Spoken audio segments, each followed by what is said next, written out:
புதுச்சேரி முதலமைச்சர் ரங்கசாமி தனது கட்சி சட்டமன்ற உறுப்பினர்களை தன்வசம் வைத்துக் கொண்டு ஜனநாயக முறையில் மீண்டும் தேர்தலை சந்திக்க வேண்டும் என்று அதிமுக மாநில செயலாளர் அன்பழகன் வலியுறுத்தியுள்ளார்.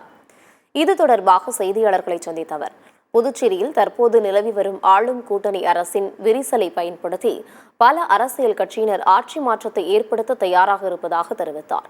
மேலும் முதலமைச்சர் ரங்கசாமி திமுக விஷயத்தில் விழிப்போடு இருப்பது நல்லது என்று குறிப்பிட்ட அன்பழகன், எனவே முதலமைச்சர் ரங்கசாமி தனது கட்சி சட்டமன்ற உறுப்பினர்களை தன்வசம் வைத்துக் கொண்டு ஜனநாயக முறையில் மீண்டும் தேர்தலை சந்திக்க வேண்டும் என்று கேட்டுக்கொண்டார்.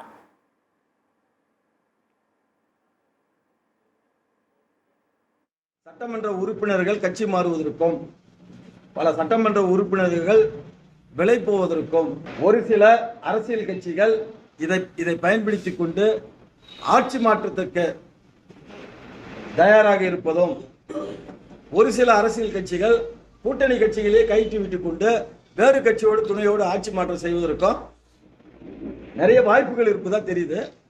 இது புதுச்சேரி இதே நிலை நீடித்தா புதுச்சேரி மாநிலத்திற்கு ஒரு தலைகுனிவை ஏற்படுத்தக்கூடிய செயல்கள் எதிர்காலத்தில் இன்னும் ஒரு மாதத்துக்குள்ள நடப்பதற்கான வாய்ப்புகள் நிறைய இருக்குது.